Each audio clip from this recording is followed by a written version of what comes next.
Welcome to another segment of my YouTube channel. This is a very special segment in that we are talking with parents of a child who was diagnosed with autism. Welcome to my YouTube channel. I really appreciate the opportunity to have this interview. Your son is 11 years old. When did you realize your son was autistic? Well, when he was about 2 years old, we noticed that he wasn't really speaking. Like, he wouldn't ask for simple things like juice, or he wouldn't respond to his name, even look at you or say anything. He wouldn't, interact or play, eye contact, stuff like that. And being a mother, you would try to figure out, what's going on. Mm-hmm. And we noticed he had a little Thai tongue. So, being Caribbean, the superstition saying that if they have a Thai tongue, they're not going to talk and stuff like that. So Mm-hmm. we went and got it checked out to find out, is this something that could be hindering his, communication? And of course, the doctors told us that was a myth, and that they wanted to do like some kind of, just a little evaluation with him. And after that, that's when she asked us about autism and asking us if we think we should get a referral to see if he does have autism. Wow. And after that conversation with the doctor, what next steps did you do? Well, we gathered our resources and we took him away to Miami to get a diagnosis. And of course, it was expensive, but we were able to get it.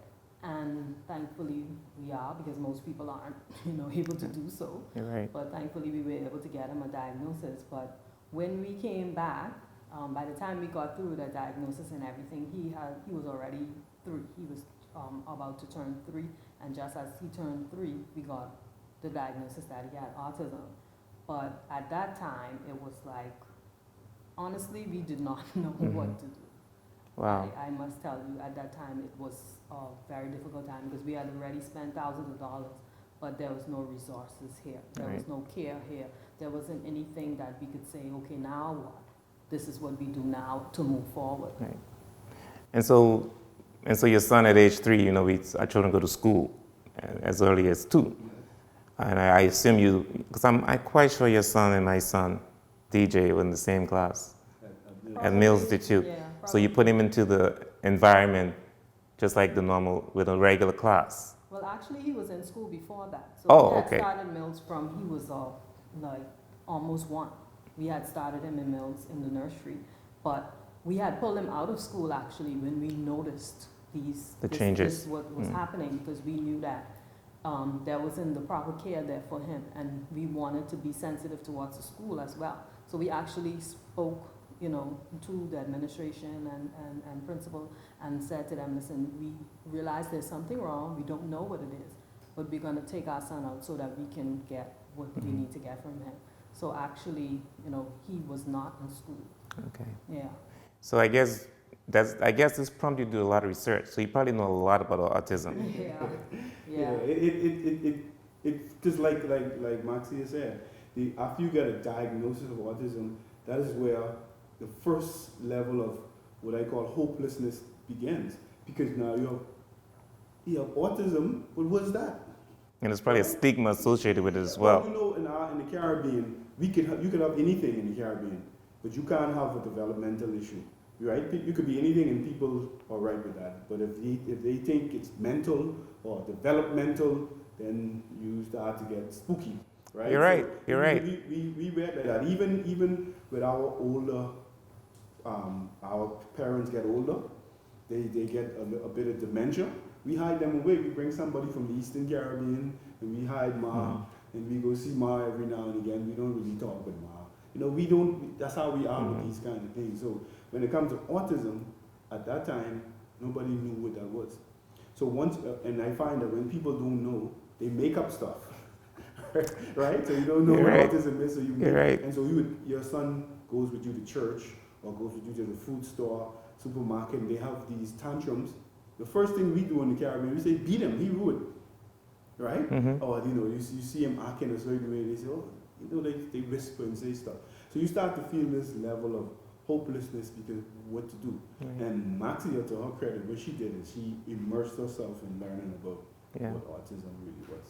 Because I used to follow you guys, and I think you guys started a foundation. Yep. So out of that, Maxia's research, out of us, trying to find some way to help our son, because a lot of people said, "I should just leave," but You mean leave the country? yeah, leave the country, go. Israel was born in the U.S., so people just say, "Well, go to the U.S., leave." But then I say, if we leave, what about the other people who have children who are in the same situation as who don't have the opportunity to leave? And so Maxia started the research, and she said we have to do something. And we decided, okay, we're going to start a foundation, and we call it HOPE. Hope Foundation for Autism Awareness. And HOPE is not an acronym, it's HOPE, because we were feeling hopeless in so many ways, and we wanted to start a foundation, first of all, to bring them some awareness and education to what autism really was, so we could enlighten the community, our family, our friends. We go to church, and we wanted to enlighten our church and family members on what autism really is. And we wanted to get a database of people who would have been going through the same thing that we're going through. And then it grew. It grew. So. Right. How is your son is Israel? Yeah. How is Israel doing now? I mean, is he? I understand he's at Ashley's Learning Center. So the Hope Foundation now is awesome. We've partnered with Ashley's Learning Center. Ashley's Learning Center, everybody might know. A lot of people would know Angela Williams.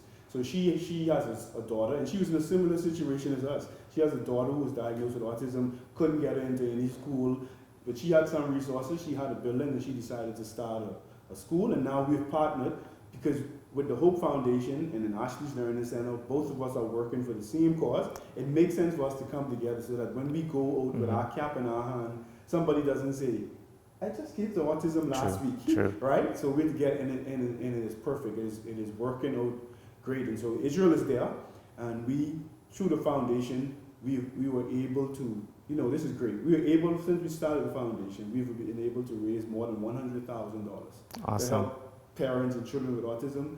Last year, through the foundation, we were able to pay for a teacher at Ashley's Learning Center for the full year. We were able to pay for scholarships for 9 children to do speech therapy, and also some children we paid for on their evening program, and then we paid for some kids to go on the morning or the day program. And it's through the foundation, it's through fundraising and generous donations from the public of Turks and Caicos and all over the world, really, just from us spark that little spark of hope in doing something. Because a lot of times we are going through a lot of stuff, and people would say to me, "Armando, the government have to do, the government have to do, the government have to do." But I say, if the government never does, my son will still have autism. Exactly. Right? And so I got to do. Right? And so, thanks to Maxia's prompting, it's definitely, I tell you, she didn't let me sleep. Well done, Maxia. well done. One thing, a mother will do anything for their child. Sure. Well done. So, what sort of progress you're seeing in Israel? I mean, from what are some of the things he's doing now as a result of all this teaching and training he's getting now? Israel is a very, I don't know what to say. Like, he is so interesting. He's full of life, and he's just, you wouldn't really know that Israel has autism unless you actually knew how he was to how he is right now. That's how much of a change intervention has made. Because intervention is so important. It doesn't matter what you call it. Yes, autism is the name, but it doesn't matter what you call it. It's what you're going to do to affect change. That's it. And that's what we have done. We started with just bombarding Israel's world. That was our thing. The family bombarders world, who's not allowed to be alone and just be by himself and not interact. We started a thing where nobody in this family gets left behind. So if one child is playing, the other child has to be playing too.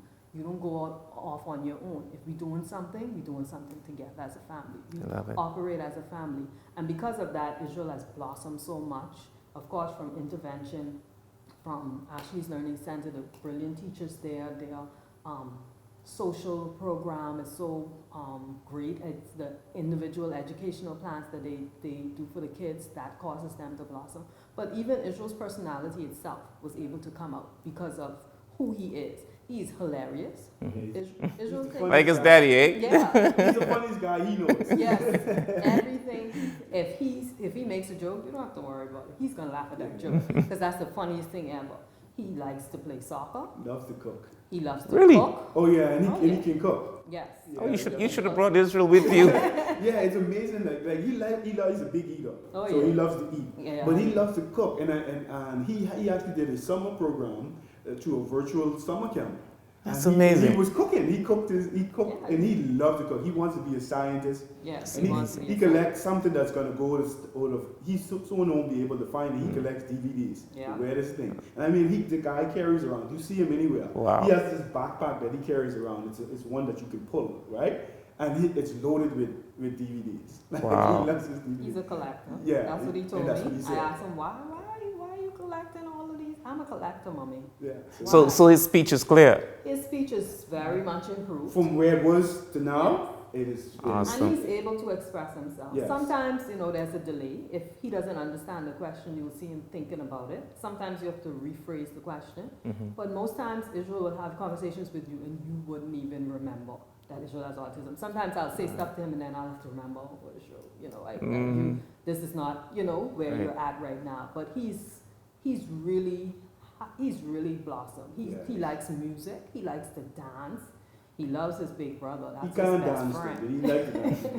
Yeah. And his big brother Judah is his best friend. Yeah. But every time they fight and row, just like brothers do, but Right. then nobody can touch them. They defend each other. Yeah. They I defend each know. other. We have 4 boys. I know. Yeah. And they are like 2 peas in a pod. Awesome. You can't get between them, but then they always fighting. Yeah. And it's just like, and the thing I love is that Israel doesn't know that he has autism. Like, he don't understand that word. Right. Even if he hears it, he'll say, Mommy, Israel is a boy with autism.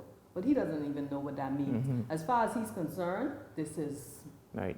exactly how his life's supposed to be and exactly what's supposed to be happening. And he's happy. You know what I mean? He's happy, he's healthy, he's very intelligent. He gives you typical boy problems. He likes candy and ice cream and all of these things. He does all of these stuff. Anything that falls on the head is food. Yes, he likes food. Awesome. He's growing. Like I said, his interest is growing. He's typically developing when you think about it, but the label of autism, you know the challenges because we know Israel, right? And we know where other students are. But he's really come a long way. What about his older brother? What does his older brother think of him? Like, does your son, Judah's his name? Judah. Does Judah ask your mom why Israel? Do you all have that conversation? We had the conversation because they have an older sister as well. Oh, So okay. they have an older sister, Gabrielle. And Gabrielle is off to college now, but she lived there with us. And when Israel got diagnosed, the first conversation we had was with our family. So we talked to them about autism. That's very What's important. happening with Israel, and we're going to have to look out for Israel. And we never had to have that conversation again. That's awesome. Because Awesome. one thing with kids, especially now, like kids are way more intuitive than we were when we were Yes. your age, right? They understand it, they get it quicker. Yes. You don't have to shield them. Your parents used to try to tell you that the stork used to bring the baby and all this nonsense. Kids now, They know. They get it quicker. Yeah. And so immediately the first set of people we told was our kids. That's And important. then they look out for him. And then we told the people at church, because church is a big part of our life. So when we go to church and they see Israel acting out, they say, okay. And so they give concession, and then they start to look out for us. And then we start to tell our family and the community, and now people look out for you. And I learned that I'll tell anyone, if you have a child with autism or any disability or special need, don't feel bad about sharing that. Because I find, in my own experience, I'm not telling you what I hear, in my own experience, people come around you and people start to look out for you, and people start to say, let me help you on your journey. And so sometimes we're afraid because we think that people can look at us a certain way. But I'm telling you, in my own experience, people have come and embraced us. Awesome. And they came along with us. And like I said, we couldn't raise over $100,000 just from us. People had to come along with us. People had to help us. People had to believe in what we were doing. And I find that here, that if you do that, you could, there's hope. People will come along. That is awesome. Yes, definitely. Are there different levels of autism? Well, they call it a spectrum. Okay. So on a spectrum, you can have people who are extremely intelligent. They move it out of class of autism, but they used to call it Asperger's syndrome. There's a sitcom called The Big Bang Theory. On that sitcom, there's this guy's name is Sheldon.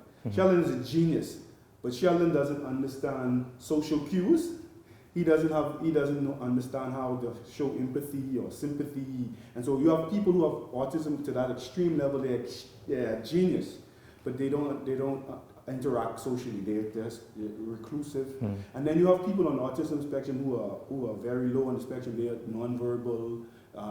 They have a lot of sensory issues. They have a lot of trouble interacting. And then you have people who are mild in the middle. And so autism isn't one thing, right? So when you hear somebody has autism, it's not a one-size-fits-all, right? It's a spectrum.